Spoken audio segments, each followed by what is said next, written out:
The shortstop carousel keeps on turning, and the great Amed debate never ends. All on today's episode of Locked On Guardians. You are Locked On Guardians, your daily podcast on the Cleveland Guardians, part of the Locked On Podcast Network, your team every day.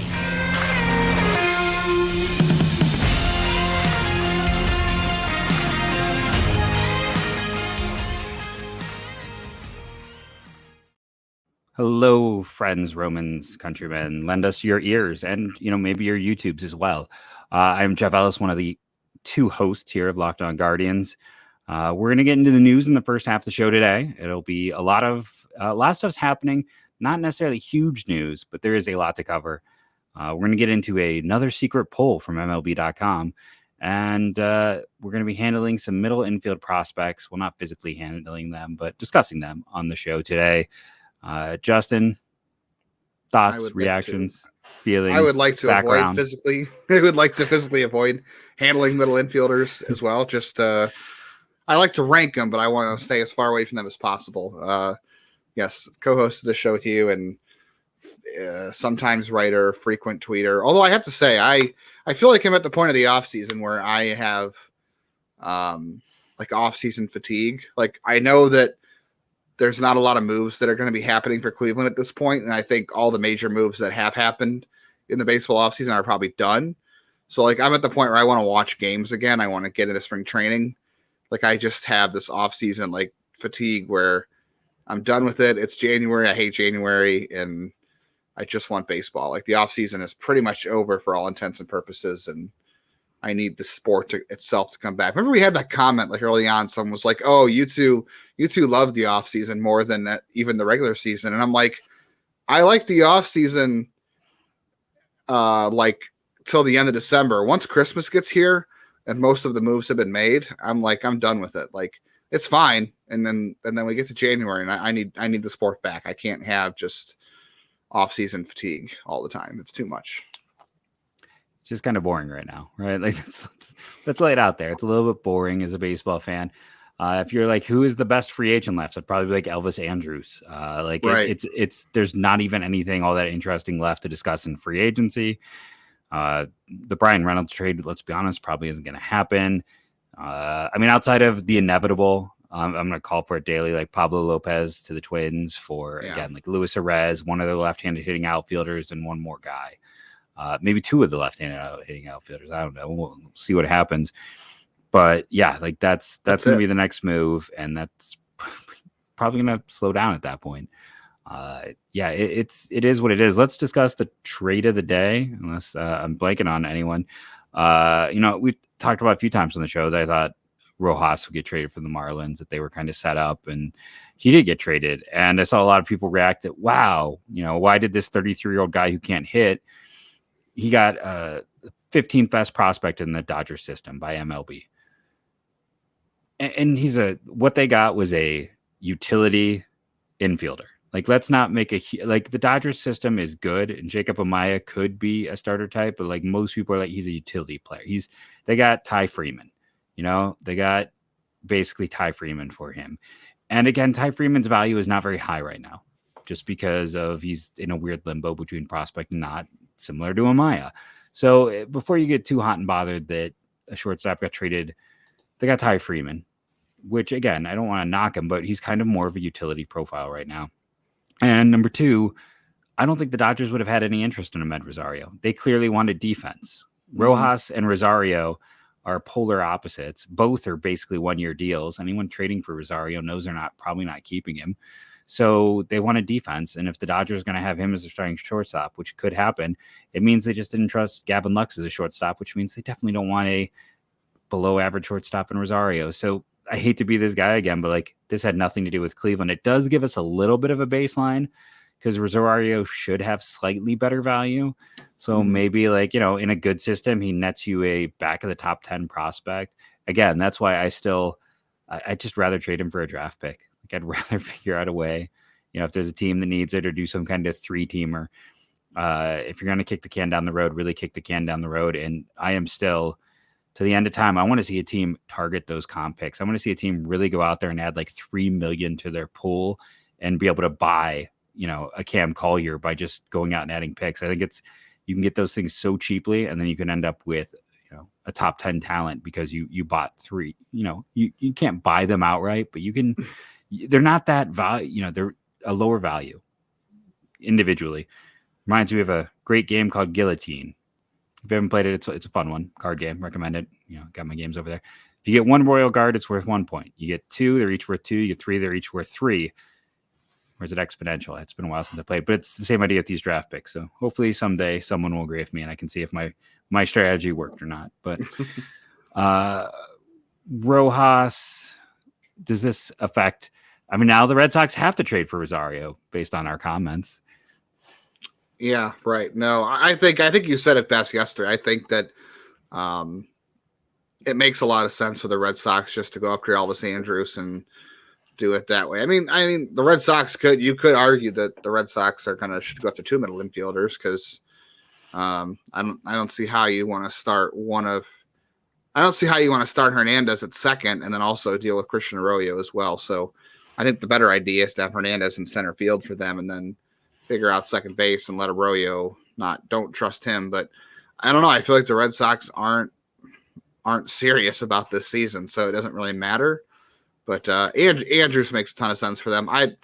We talked at length yesterday and in previous shows that the Red Sox system is not good right now. I mean, the top of the system's not bad, but the beyond the top 5, it's pretty rough. And it's a bottom 5 system, likely. It's bad. Well, yeah, because you have Meyer, is Brian Bayo still a prospect? I like him a little bit. Cassis is still a prospect. Yeah, okay, so the top, and then Cedane Rafaela. Yeah, York. Yeah. So that's what I'm saying. So beyond those 5 guys, it's okay. So yeah, you've got 5 or 6 guys that are interesting, and even Romero, I don't think has a lot of value yet. No, and York had a kind of a dud down year. Yeah, so they don't have much to trade. They have their the 2 guys they really like in Meyer and maybe Cassis, but they don't have anything to deal. So if I were them, I wouldn't bother trading the little they have to get Amed Rosario. Just sign Elvis Andrus and say, okay, maybe sign Josh Harrison to a minor league deal. I don't know, but and you can get. Oh, go ahead. I was gonna say no. I think you're right. The Rojas deal does give you a little peek at what Rosario's trade value could be if you choose to go that route. And the Red Sox have to probably overpay just because they don't have the Dodgers depth. I know we both agree that Amaya is probably a backup, but it's a good trade for a guy like Rojas. The Marlins are getting a guy with a prospect who could basically fill Rojas's role for the next 6 years, and they traded away 1 season of Rojas. So that's fine. They did good for that. But yeah, I would agree that Rosario is the exact opposite of Rojas, where it's although you could even say they're not even total opposites. Rojas has a ton of defensive value. Rosario is a league average bat and a below average defender. So I would almost argue that Rojas's defense is better than Ahmed's offense. And then obviously Rosario's defense is horrid. And what is Rojas offensively at this point? Is he it's even more horrid. I mean, he's a pretty bad offensive player. Yeah. And he's going to be, he's not going to be a backup. He's going to start at shortstop, but yeah, it's pretty ugly. He's had some good years in the past. He's everyone loves him. Good teammate type. Yeah. That'll do well for the Dodgers. Yeah. So I don't know. I don't see a Rosario trade. I want to throw some data at you. So here's one player. You ready? A 105 runs created plus, a 249 average, 303 on base, 404 slugging, 6.1 defensive runs saved, and a total WAR of F4 of 3.5. I'm going to cough. Sorry. And then our second player had a runs created plus of 103, so 2 lower, batting average 203, 312 on base, 403 slugging, negative 2.2 runs saved, and a 2.4 WAR. So worth 1.1 WAR less, about 9 points higher in on base, and identical slugging. Which player do you want? I will take player A, please. You just chose Elvis Andrus over Amed Rosario, who you can probably sign at a cheaper contract. So why would you trade for Amed? Like they are very similar players, and Andrus was better last year. So why? And yeah, so if you're like, why did the Dodgers not just sign him? Well, the one thing with trading Jacob Amaya was that was a 1-for-1 40-man situation. So if they wanted an upgrade, they would have probably had to cut Amaya to do that. So they were in a hard situation. So that's why that happens. The Red Sox don't have that problem. Depth is not an issue in Boston. So it's a situation that literally, let's see, Elvis Andrus, again, I know he didn't have the batting average and people get very excited about batting average or total hits. I'm sure that'll be because, he only ended up with 133 hits. He will not be, if the Red Sox sign Andrus, he will not be hitting first or second in that lineup. No. So he will not get the amount of plate appearances to collect those hits. Unless they play Cleveland and they should just hit him first every time because obviously he'll get on base. Yes. But no, that's just to my point. It's like, why would it? There's no reason you would do that trade. Do you want to, why don't you handle the next news story? The poll. I was just gonna. We can probably mention this at the end too. I thought you were gonna talk about the coaching change or the coaching promotion for the Royals. Yeah, this is not really a Cleveland specific story, but I thought it was interesting. So the Royals have a new director of hitting performance, whatever that means. These titles all seem like they're kind of like whose line is it anyway? They're just promoting. They're just trying to create new titles that sound good, so they don't lose guys to their positions. But the Royals' new director of hitting performance is Drew Saylor, who is a Barberton, Ohio native and a Kent State alum, and he also played for the Lake Erie Crushers for a little bit. But a lot of people within the system for the Royals and a lot of fans that I know that are not, I should say, writers, fans that have a good idea of what's going on with their system. He gets a lot of credit for guys like Vinny Pasquantino and Nick Prado and Nate Eaton, some other prospects that have really kind of broken out with them. He gets a lot of credit for those guys. I know it's a team approach, but he's kind of the guy people point at as being an influence in the as a coach. So a guy I would expect to hear a lot more about in the coming years is Drew Saylor. Like I wouldn't be surprised if he is like somebody's hitting coach, manager, director of player development, or AGM at some point. I don't know, but the Royals have had success with position player prospects recently. So I do like their position player prospect group. So, now he's going to have a lot bigger role with everything in that system. So that could potentially make them better. They just need to find a pitching version because obviously their pitching development is, it's bad. I don't know how to put that nicer, but it's bad. It has sailed away with itself to off the flat earth, according to Kyrie Irving. I see what you did there. Right there. Let's take our first, before we get into, when you started to reveal there, we're going to talk about some interesting, again, inside baseball, scouts and the like, who they think are the best at drafting, developing, hitters, pitchers, all that fun stuff. But first, we're going to take a quick, we'll be back. Wow, that was ugly. Worst transition ever. 1343. Mark it down in the comments below. Also surprised by how many people in the comments below hate snow in all forms. But we're going to talk about that in a moment on today's Locked On Guardians.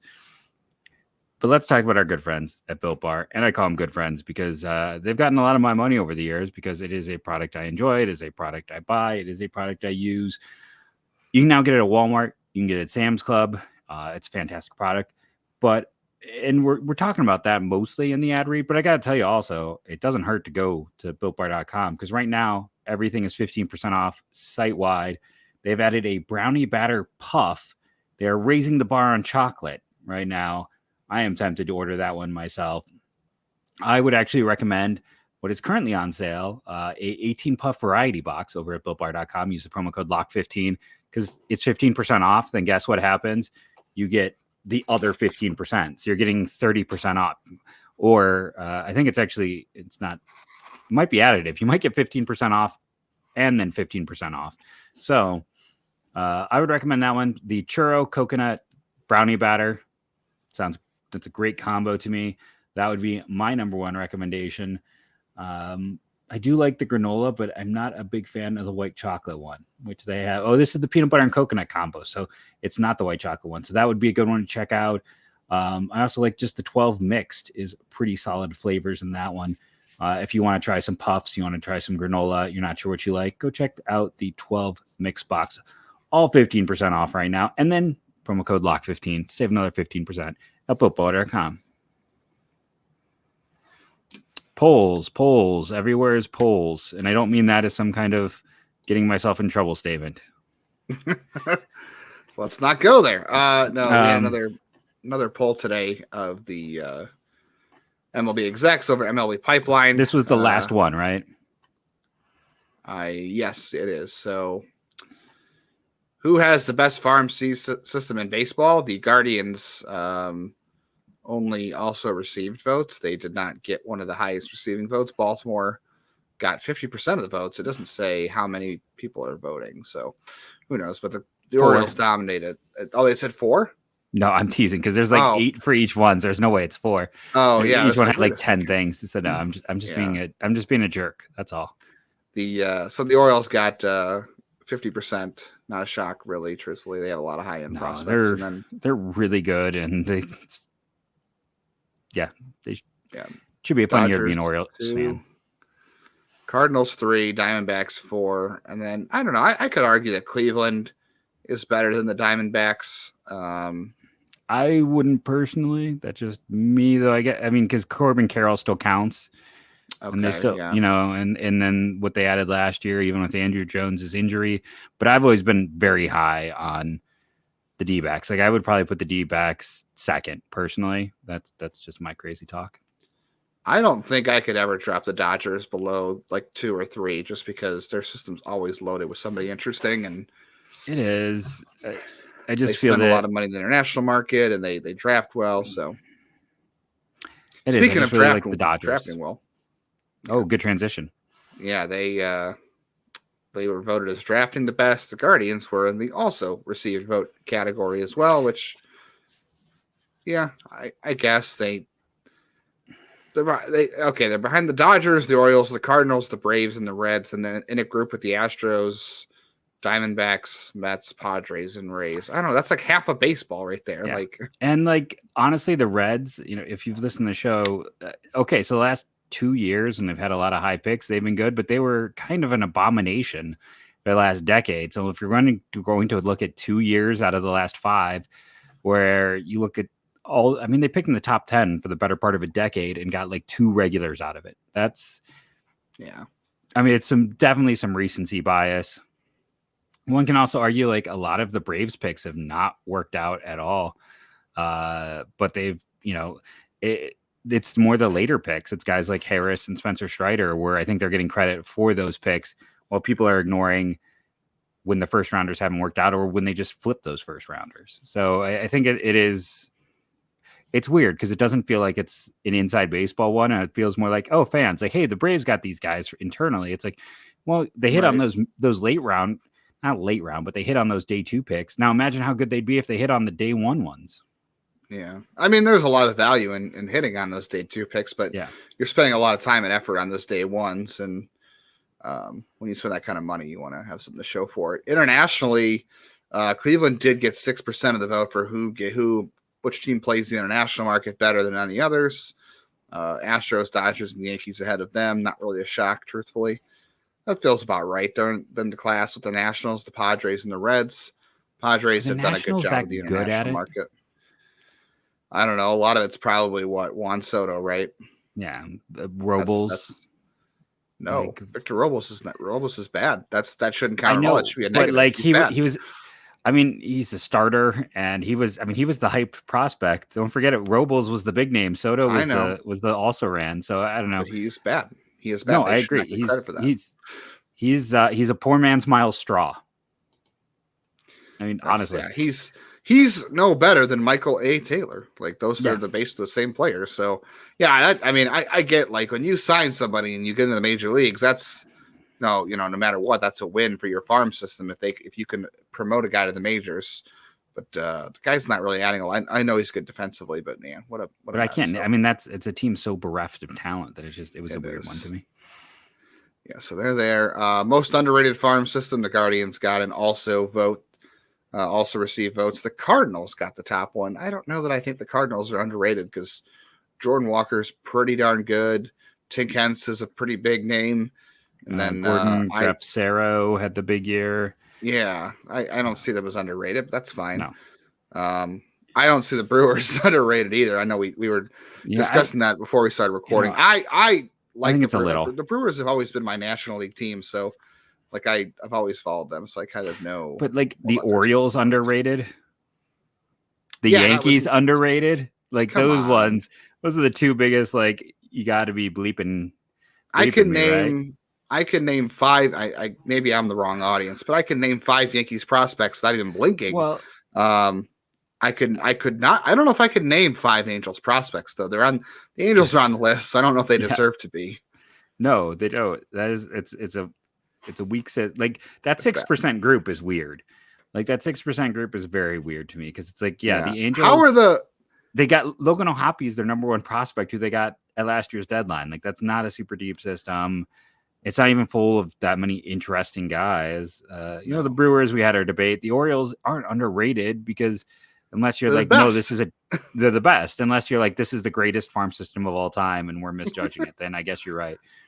And the Yankees are always the overhyped. Like, and I say that as someone who loved Ken Waldichuk, who got traded. And I go, that is not an underpay because I think that was a good get by Oakland. But like, they get so much overhype. Like Miguel Andujar's and Clint Frazier's of the world feel like, they expect those to turn into Juan Soto in a trade. So that's an odd one.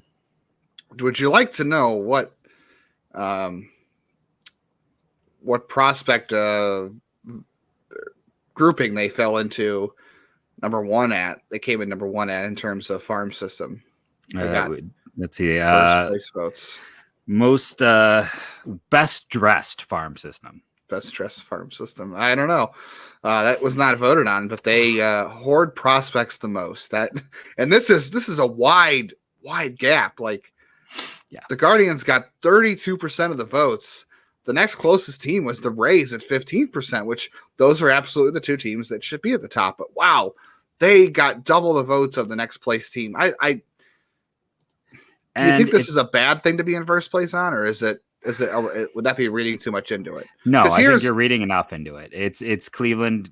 Cleveland sets a price. They don't move off it, and they rarely trade their own. So and that's what it says. And the description is this shouldn't be seen as a slight because it's a recognition that some teams hold on to prospects more than others, which is true. It says the Guardians need to rely on their farm system to compete because they're more likely to hold on to their prospects rather than use top ones to bring in big league talent.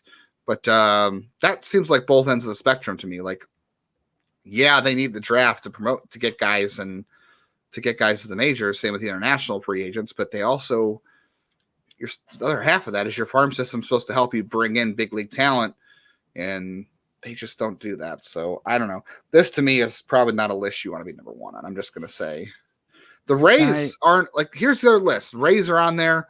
They are not afraid to make trades. Sometimes the Cardinals are on there. They make some trades. The Rockies are on there, but the Rockies never have prospects to hoard because they stink. So that's weird. The Cardinals are kind of selective though. Like, right. Like, I mean, they were like, no, we're not trading anyone. We're going to sign a free agent. They have a few other ways. Yeah, they are. Listen, Cleveland is the ultimate prospect hugging front office. We know that. Yeah. But on the next category, they were number 1. By a large margin again. I was going through. I think that's the largest margin. This next section is the. Is it? Yes, it's the largest margin in this entire survey of any of these categories. By not by far. It beats it by 3 percentage points, but this is one they absolutely dominate. Yeah, they're 46%. They got 46% of the votes. For which team develops pitchers the best. And the next closest was the Dodgers at 11%. And I would say that's a high compliment because the Dodgers have a lot of good pitching prospects. Like, they graduated. Let's see, Walker Buehler, Dustin May, Tony Gonsolin, Gonsolin, Julio Urias, and they have their Bobby entire Miller staff. and Gavin They don't Stone. really trade. Yeah. And they trade well. So I for them to be that far ahead of the Dodgers is impressive to me. The next ahead of the Astros seems fair to a degree, but like again, the Yankees being at 6 is a joke because they haven't developed a starter since Luis Severino. Right. They've not been able to develop anyone to help themselves. I don't get that at all. The Cubs have been horrible at pitcher development. Awful. They have nothing at all. Cardinals have been solid. The Mariners recently have been okay. And the Phillies have been atrocious outside of Andrew Painter. It's like, and then we don't have the Brewers anywhere on this list, who are one of the top 5 teams in pitcher development. Like, it's weird. Here's who I would give you my top 5 based on this list. I would go Guardians, Dodgers, Astros, Marlins, Cardinals, and then maybe Mariners and Rays. Like that's 7, but I would put all those teams in front of. What's interesting is the Astros have done some very good things. I'm not quite willing to put them there because, like, again, they've been driven by trades and free agents, kind of as the stars until this past year. Yeah, but even then, but they've developed good guys. But then their pen has also been like outsourced as well. So, like, to me, it's like Guardians, Dodgers. I would say Rays 3rd, and then I probably go Marlins, then Astros, and then, like I said, with an asterisk that the Brewers should probably be 5 with the Astros 6. Yeah, but to me, there's Mariners an elite 6 there. teams. The Mariners, who have they outside of the recent big 2? Everything else has been external. That's true. I do like the guys they have coming though. I like Kirby, it's I like Gilbert. They don't have anything until recently. It's just been like everything has been external with them. They've gone into free agency and trades and the like. But that's why, like, again, the Brewers with, like, they fixed Eric Lauer. They got Burns and Woodruff, Peralta, Devin Williams, Josh Hay. It's like, how are the Brewers not because they don't have anything currently? I don't know. It feels like a lot of recency bias. But their system is a little bit light pitching wise right now. But it's like it's not. It's about who does it the best, not who's doing it the best in 2022. I guess that's my dislike of some of this. Feels like high recency bias with all of it. But I'm going to cut you off because we still got more to talk about, but we should take a break here at this point in the show. And we're going to come back and get into, another category that the Guardians were number 1 on. So you're going to want to tune in, or no, maybe not number 1, but very high on today's episode of Locked On Guardians. Okay. Are we going to fit all of this in under the audio version? That is we can save. I was going to say there's one more thing we can mention in passing. That's the arbitration. Deadline is Friday. So this is our last show for the week. We'll be back on Monday, but Friday is the arbitration deadline to swap numbers with players. The dates to have the hearings is not for a little bit, not for another month or so, but Friday is the deadline. So Cleveland has not agreed to terms with anybody. They let go of Luke Maile, and they DFA'd Goes and brought him back on a minor league deal. So Rosario at $9 million is the projection. Bieber 10.7 is the projection. Cal Quantrill $6 million projection. Josh Naylor 3.5. Zach Plesac 2.9. Aaron Savali 2.2, and James Karinchak 1.4. Those are all the MLB trade rumors projections, which they're usually pretty close. So besides aggregating news, that is the best thing they do. Agreed. So I kind of lied before the break. They're ranked in these other ones, but they're not number 1. But I think this first one is going to be a surprise to people that they got any votes at all, because it's been viewed as kind of a bugaboo for them for a long time, and that's developing the best hitters. Where were they ranked in that? I didn't even see the poll. Which team develops the best hitters? This is the one that had the second largest gap. The Dodgers got 43%, followed by the Astros. And I would actually argue the Astros might be better at hitter development than pitcher development. That's another argument for another day, though. And then you have tied at 6%, Braves, Cardinals, Cubs, Orioles, Rays, and Rockies. the Rockies there might be the most mind-blowing thing on this entire chart. Like the Rockies are not good at developing anything.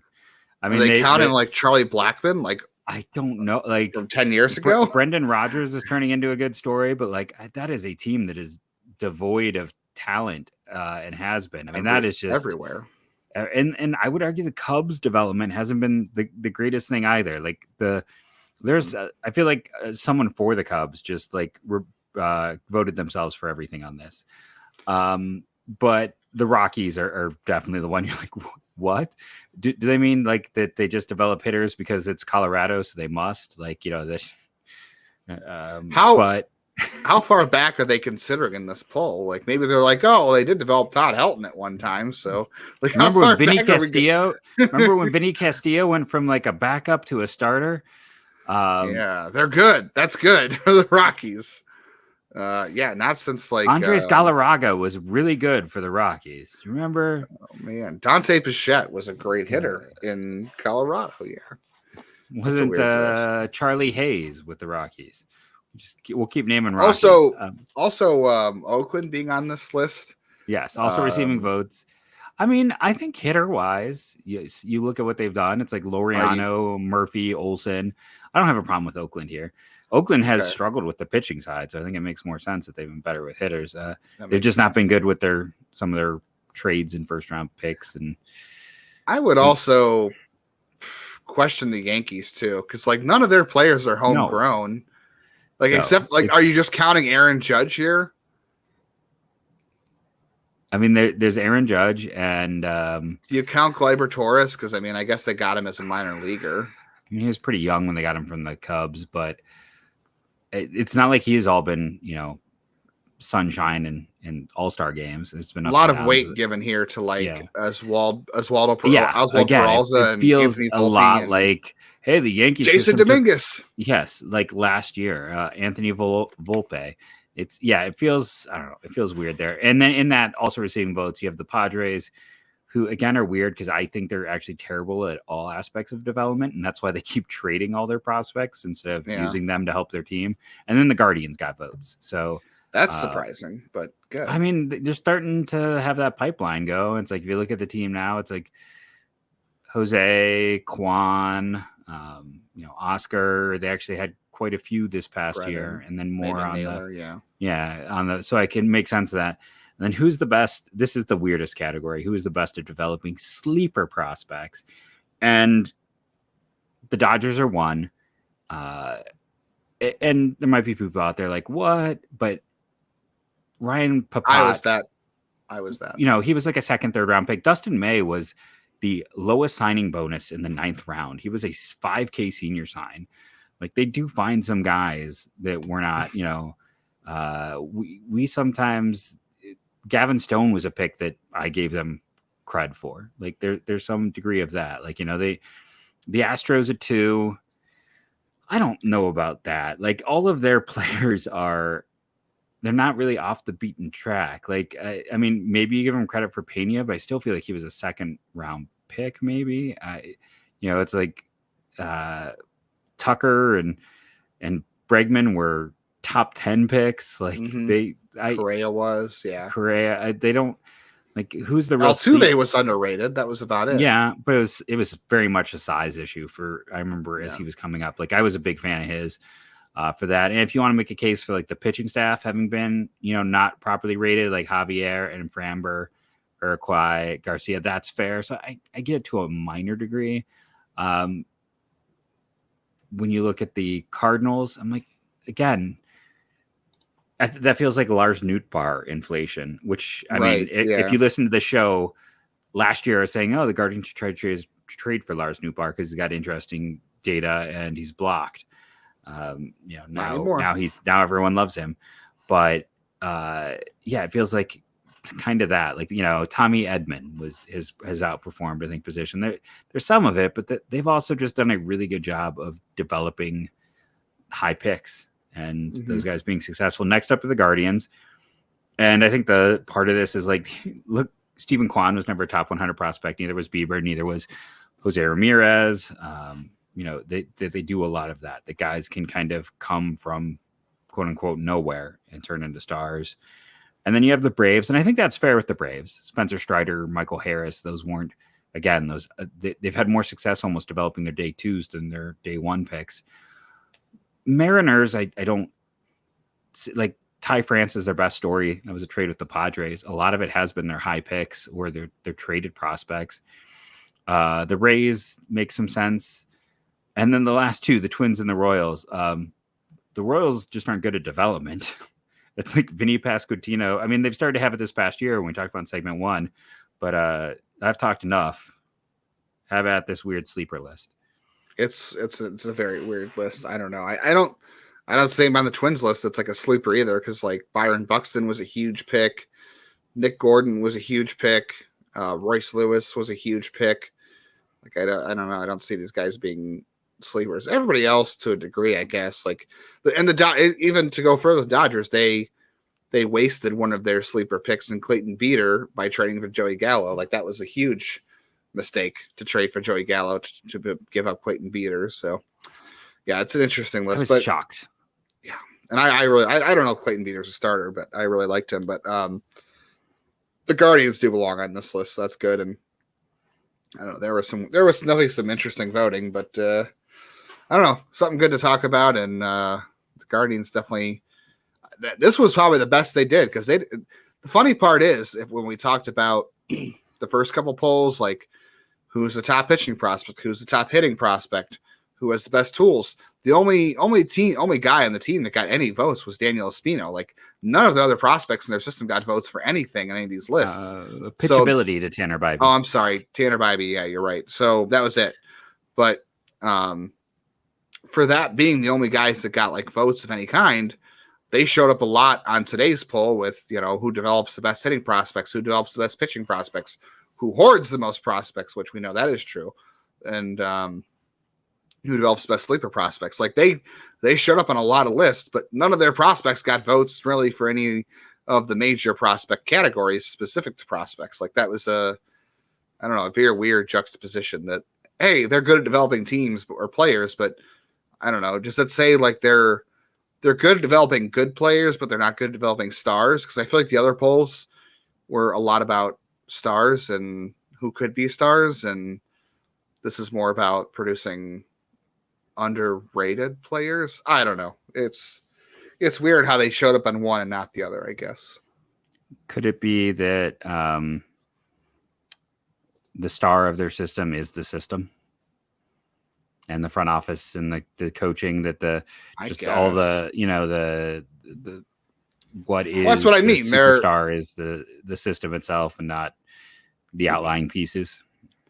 Yeah, like Daniel Espino is the only guy they consider to have star potential, because I guess if he stays healthy and can start, yes, he is a all-star potential.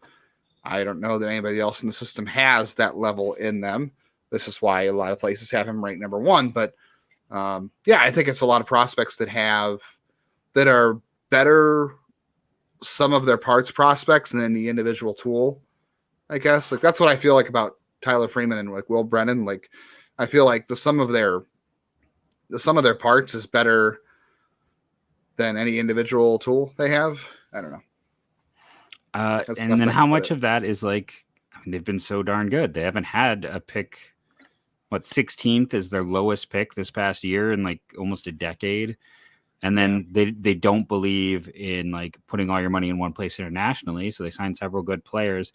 So sometimes, they end up with more of that well-rounded approach just by the nature of having been really good. And they don't tank for picks either. Yeah.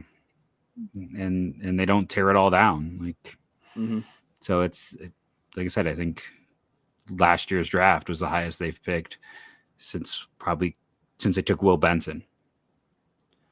Was it Clint Frazier? Wasn't he a high one? And he was high. Yeah. I mean, he was, but that was before Benson. Yeah. Yeah. You're but right. Benson, okay. I want to say was like the 12th pick in the draft. I want to say that was like, or it was like in early teens, and they have not picked in the early teens since Will Benson, which I mean, at this point was 7-8 years ago.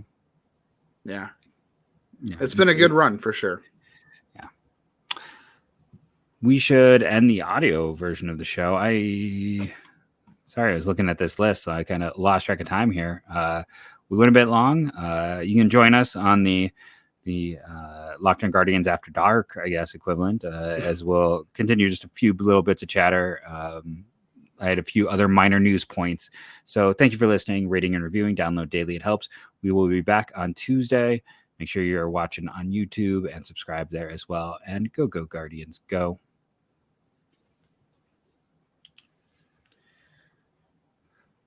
Okay. And I just kind of wanted not doing shortstops today? No, we want to. I think we want to save that one for the overall show itself. I wanted to point out a few things. One, I thought it was interesting, the Nelson Cruz. I actually like the Nelson Cruz signing for the Padres. When AJ Pollock was signed, I was like, if we were going to look at him as only a DH against lefties, I was like, well, if they wanted a DH that just murders lefties, that's actually still Nelson Cruz. Like, he had a high 120s runs created plus against lefties. And San Diego, and also apparently he's really good friends with Soto. So there's that. But after losing Josh Bell, I thought that Cruz is a solid kind of fallback for a team that needed a DH first baseman. Like I said, you maybe want to limit him against righties, but they also have the nice bonus of just having, it's kind of Tito's ultimate team. Like, so many guys with position flexibility that they can make this work kind of well with someone like Cruz. It bumps Adam Engel might have been their DH heading into the day anyway. So,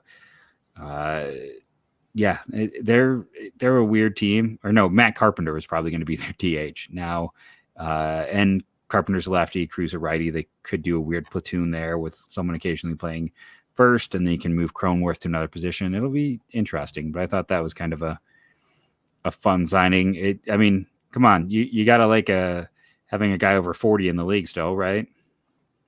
Are you? I didn't think Nelson Cruz was good last year. He finally fell off. I thought he was going to retire. So he's still killed lefties. That's the thing. In his bad year, he was an 85 runs created plus. But like I said, my caveat is he's had a 124, 125 runs created plus against lefties. So he's purely a platoon bat. But come on, is he older? He's old. I got to have guys in baseball left who are still older than me. And I think once Nelson, the last one, I think when Nelson Cruz goes, that's it. I think he is the last baseball player who's older than me. So I'm Miguel celebrating Cabrera? today. I'm not sure. Miguel and I are about the same age. I think he might be a little bit younger. I'd have to double check. That's a good call. I think. Whose knees are in better shape? I would bet on Nelson Cruz, and Nelson Cruz is just. No, I meant between you and Miguel Cabrera. Oh, well, I've only had to have my knee drained once, and I still don't know what caused that to happen. So I think I win. Miggy was 40 last year. I was 40. I turned 41 last year. He turned 40. So he's a youngin'. Or no, he's not even 40 yet. He'll turn 40 this year. So I got him beat. I just love the fact that Nelson Cruz didn't get to play every day until he was 28. Oh yeah. He was, that's when he finally got traded to Texas, right? But even he got to Texas when he was 25, 41 games, 96 games, 31 games his first 3 years with Texas, and then he finally got an opportunity in 2009 at age 28. And it's one of those great what ifs. He's not gonna get to 500 home runs. But he might have. He's at 2,000. No, it's games played. That's not hits. He's only got that's runs. He's just one of those guys. He's put up so many great numbers. He's got 2,000 hits as well. It's like he missed the first 6-7 years. What could he have done with 6 more seasons? Would he be approaching, instead of being short of 500, would this guy be short of 6, almost 6? It's kind of interesting to think about. Or you can say he just wasn't good enough. I don't know. But I'm going to root for Nelson Cruz. I was glad that he went back. And then I was going to ask you, the Diamondbacks re-signed Zach Davies. Another Boris guy, so I'm sure Heyman broke it. There was some thought at various points in time that J.B. Bukauskas was a guy that Cleveland, as an undersized right-handed pitcher, might have looked at as a draft prospect. It hasn't been great for him. You think Cleveland would look or consider him if he passes through? Yeah, if they can get him without, well, yeah, if you can get him a minor league deal, I don't know where they have room to put him on the 40 right now. Yeah. So you would have to do it that way. I don't know. I have liked JP Bukauskas quite a bit too. I think he's an interesting case. Yeah, I could see it. I mean, at one time he was part of the deal. Who it was Greinke to the Astros. Because that was Seth Beer and Corbin yeah. Martin, and it was all of their like all the college guys they shined up that weren't really that good, because this is Houston's trick, which is you draft college guys and drop them in low A, and teams look at how well they perform. Or the other trick, which is draft a guy, put him in a high level, and he plays average, and then it brings additional value. Like there's ways people goose the system. Yeah, they do. I think I might have liked Corbin Martin better than Bukauskas, but yeah, it could be somebody that you can go with, I suppose. I thought he was just I really liked him as a prep prospect in particular. And he was one of those guys who made it so he could not be signed. And then I think you told me the story of Shintaro Fujiyama, which is, the Athletics big edition. So listen, he was once spoke of at the same level as Ohtani. So as a pitcher, I don't know what he was as a hitter, but yeah, that's interesting. For those who missed out on it, that he they compared him to Rick Ankiel. He just kind of fell apart. And he's been up and down ever since being that guy. So he'll be something fun to watch if you're an A's fan. Let's put it that way. If you're an A's fan, it's rough right now, but at least that's something interesting and fun. I think that was it kind of for the news out there. I feel like the Trevor Story stuff made it look even less likely he's going to play. But we'll see. The one comment I will say on that still is I think that Boston front office is going to feel under the gun. So we'll see if that does force them to make a few silly moves, especially mid-season. That might be the time to strike. And, might be worth talking about if they end up not being contenders this year. You might look to them to see who you can pick off at midseason, because I don't think they're competing in that division by any means. So I know no teams like right now are necessarily tearing down, as far as like that's why Cleveland's had a hard time getting trades done, in addition to being prospect hoarders, as we've talked about today. I think that Boston might be a team that will be interesting to look at this summer in terms of what pieces they have to move, and could Cleveland pick anybody up off that at the trading deadline from them? That would be something I'd be interested in, because I feel like they're a team that's going to have to move people. Yeah, and I think I don't believe it would change. I will be curious to see if the Dodgers try to do any moves, because the interesting thing is by adding Rojas, they took on $5 million in salary, so that puts them, over the threshold, or they were over the threshold before the deal. So now they're staying over the high level luxury threshold. So that adding that $5 million was more than $5 million. So it's kind of a interesting. I thought they were going to try to get below it. There was talk with everything that happened with Bauer was why they didn't want to add anyone in free agency that would cost a ton. So I wonder if there's a world where Cleveland and the Dodgers could do a trade where Cleveland has a little more salary wiggle and the Dodgers. I don't know who that player would be. I mean, I brought up Max Muncy before, but didn't feel like you're that interested in the idea of that profile. No, and they don't need another left-handed hitter. Like, I understand that Muncy walks against lefties and righties, but yeah, I feel like that's not a move they need to make. And the only guy I'm thinking, I don't know about trade-wise, but I was going to say free agent-wise, like Andrew McCutchen, maybe. I'm not really interested there, but there's some still good stuff on his Savant page. I feel like Andrew McCutchen's really the last guy you can look at and say, okay, maybe. Adam Duvall, we talked about yesterday, is kind of interesting. Oh, yeah, there is Adam Duvall. I'm sorry, you're right. We had that discussion yesterday. I think Duvall, and again, if you weren't Cleveland, I think Elvis Andrus is a worthwhile addition to a team. not the Cleveland, but for other teams. That's I think what I mean. Cleveland specific, yeah. Jose Iglesias would be interesting to the right team. But yeah, it is bad in free agency. The Red Sox should sign both. I mean, yeah, Iglesias they should. And Iglesias and Andrews, and just but you know what? Even with those two players, I don't think they're going to win this year. Like, they're still not going to be good. So, is there a point? Like, yes, but also can't. I don't know. Can sign those two guys and finishing. Let's see. I'm looking at this division. And they're going to finish 5th no matter what. But yeah, they're the worst team in the division right now by far. Oh yeah. No. Although the Orioles pitching is still not good, but the rest of it's. I mean, if we just did like very quickly, if I did this, like top catcher available is Gary Sanchez or Roberto Perez. Is Omar Narvaez still not officially announced? Like, that's still listed in Sport Track as him being available. That's officially announced, right? I think they announced. I think they did. Yeah. So it's weird that they haven't updated that. But like Gary Sanchez, there's a reason why he's still left, and he's your top catcher. Give you an idea of how bad it is. First base, Trey Mancini, and Miguel Sano, or probably Jesus Aguilar. I forgot about Miguel Sano. Jeez. Gurriel is still out there. There's some interesting names, and that's the thing. Like, if I am the Padres, I would rather have signed Sano than Cruz. I mean, my heart is glad they signed Cruz, but I would have rather take a gamble on Sano. That's kind of crazy that they're all out about there. Miguel Sano.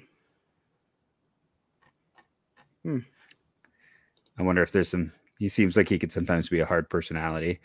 I thought Donovan Solano did a nice job for the Reds last year. He's probably him and old friend Cesar Hernandez, Josh Harrison, who you mentioned, Tommy LaStella.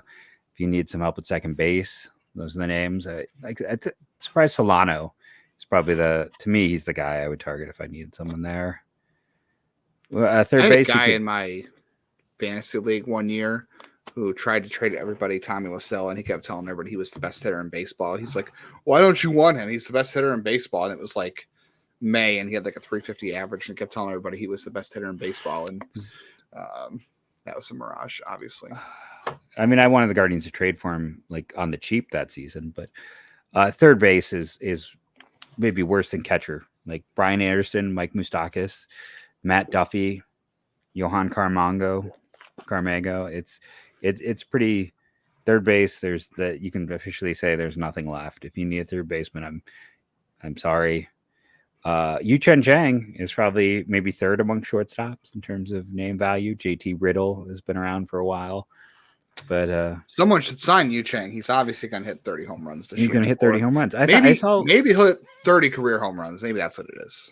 No, 30 career home runs. He still might be being generous with. I mean, he might end up at this. There was at one point in time he was said to be talking to 4 teams according to Baseball Reference. It hasn't come. I like him in theory, and I definitely like him as a human being. So I'm hoping he signs somewhere.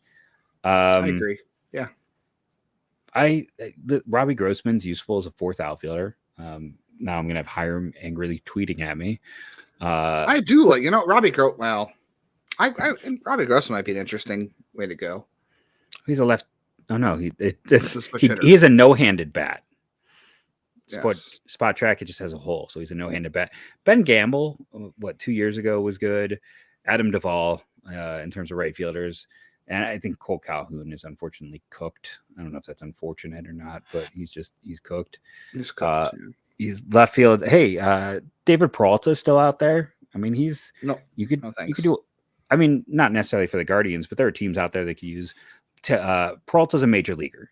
Tyler Naquin is a major leaguer. Ramil Tapia, major leaguer. And these aren't stars, but they're major leaguers. Alec Dickerson has had some good runs. Chad Pinder is a useful type of guy who can play 4 or 5 positions. And then Jirax. I liked Chad Pinder a couple of years ago, but now I'm out. Yeah, I think Chad Pinder was a guy I thought Cleveland should be interested in last offseason, and then he came out and had a bad year. And now Jirax and Profar is still out there for a team that needs an outfielder. Oh, he could wind up in Boston too, because he also could play the infield. So yeah, that would be a good get for them. And center field, can I interest you in a Magnus Sierra or a Terrence Gore or a Jackie Bradley Jr.? I mean, Terrence Gore will wind up with somebody just because he'll play in AAA all year, and he'll be a September call-up to a team that wants a great pinch runner. I mean, so honestly, like Kevin Pillar, who 2 years ago was halfway decent, and then Guillermo Heredia are about it for maybe guys who could do something for you. It's pretty ugly at that position. Then DH, that's where they have McCutcheon. Come on, Luke Voigt. I wanted them to trade for him last season, so I can't make too many jokes. But Luke Josh Voigt Bell doesn't make sense. Yeah, but no, in general, it doesn't make sense. With Cueto off the market, starting pitching is, I mean, Zach Greinke is almost like Kansas City or bust, right? So then it's Kansas City or he's going home probably. Yeah, and then Chad Kuhl, Michael Wacha, Dylan Bundy, Mike Minor, Chris Archer. Those are the guys who Wow. Say maybe Danny Duffy on Archer. a make good after he got hurt. Those are all minor league deals. Duffy, maybe. I don't know. Those guys also like minor league deals. That's how bad the start. I mean, it was really when Cueto went that ended the pitching market. Outside of Greinke, I can't believe. By the way, Johnny Cueto last year was a minor league free agent signing for the White Sox. Didn't even start the year in their rotation. He was in their minor league. He was pitching AAA for them. And now he got a $9 million deal, and he's got an option for 2024. Yeah. Like, wow, what a turnaround. Thought he was done, and then comes back out and gets like possibly two more years if he has a good season this year. The relief market's kind of fascinating. Like, I kind of like Michael Fulmer, who's still out there.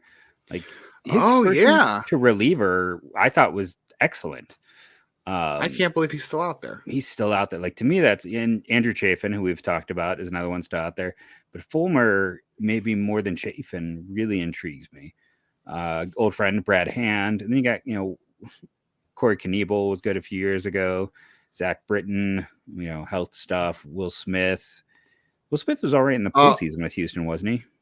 Yeah, he was. So Cleveland, I'm going to need Cleveland to sign Will Smith just so I can have Will Smith in the Guardians. I'm going to need that to happen. And he throws left, right? He's a lefty. Throws left. He is a lefty. He throws left. He throws left. Everyone can throw left. I can throw left. It's not that. I mean, geez.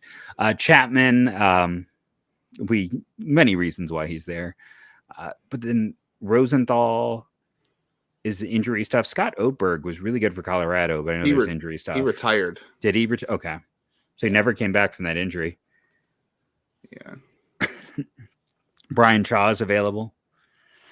Okay. I said this last year on my other podcast and with Willie. Brian Shaw will show up to Goodyear on, I don't know, whenever, sometime in February, and he will just start throwing bullpens and nobody, the pitching coaches, the catchers, they will not even question it. They'll be like, oh, Brian Shaw's on the team? Yeah. He will Willie Mays Hayes his way onto the roster again. It'll be like, oh, yeah, we signed Brian Shaw. That makes sense. Yeah, that's why I don't even need to check twice if we signed him. Like, I'm sure we did. So Alex Reyes is still just show up. Speaking of still like that, guys, I'd like to see them. Would you prefer Alex Reyes as a reclamation project or Tuki Toussaint? Reyes. It's so what was there was so electric. I'm surprised he's still there. I thought some team by now. Yeah, clearly, at this point, he's going to get a minor league deal, right? Because the fact that he's still there. Like, we know that Fulmer and Chafin will get major league deals at some point. Yeah. But the fact that Reyes is still there to me says he gets a minor league deal. I agree with you. I would like to see Reyes. That's an easy, high upside reclamation project. How good Chad Green was for the Yankees. He's, again, health stuff. And then before the show we were talking about, I was like, oh, wasn't there an Alvarez who was like a really high prospect? I just saw his name on the pitching list. It was the RJ Alvarez with the Mets. He's a free agent. He was one, I believe, with the Dodgers, where he was a big prospect. But I mean, that's the thing. You go through the Sean Newcombs of the world, the Jeff Hoffmans, my favorite comps, the Archie Bradleys. It's all those type of guys. I mean, Ian Kennedy was not bad for Arizona last year, I don't think. And maybe I'm completely missing on him. But there's basically, if your team needs relievers, there's help to be found. There's some useful players that. And they're going to come cheap at this point. Yeah. So I think as we get to the hour mark and close this thing up, going through free agency here at the end, relief help. That's where you're going to find the most help. And maybe first And base there's- / DH. Yeah. Also, teams should be signing, like the bad teams, like Oakland, Washington. Yes. They should be signing these guys, and they should be trying to hope Flippable they can asset. flip at the deadline for Right. something. Yeah. Yeah, you sign Michael Fulmer, you make him your closer, and he has a great year, and you're getting something. And I mean, he was solid a year ago. He looked really good. I mean, the Tigers flipped him last year. He's shocking to me. He might be the most shocking name left. Do you have a more shocking name, or you? What's your thought? No, I think you're right, Fulmer. And Fulmer was good last year, and so was Chafin. Chafin was good last year. They were in the same bullpen. And what did the Tigers get for Fulmer? Was anything good? I'm trying to remember. An interdivision trade, a very rare interdivision trade. Right. Didn't he was so if you missed him, why we're all fawning over here. He had a 3.2 ERA of the Tigers, 3.7 with the Twins. His composite numbers 8.3. Oh, no, that's hit points. 8.6 strikeout per 9. And he was just very solid.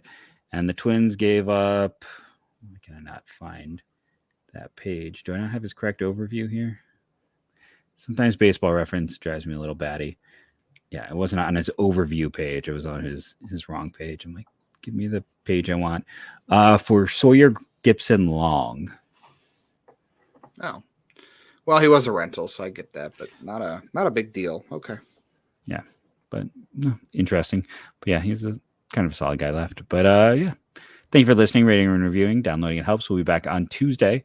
Whatever has happened, we will discuss. We will go in depth, and of course, if anything big or breaking happens with the Guardians, we will convene the show. So stick with us. Stay tuned. You can go back and rewatch some old episodes to get some of that old fun from a year ago, and just make fun of how bad I was at this in those early days when we were getting about 30 watches. If people want it, here's kind of the late in the show thing.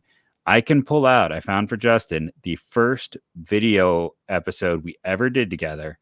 One of our first 5 videos when I was like piloting this whole Locked On video thing back in the day.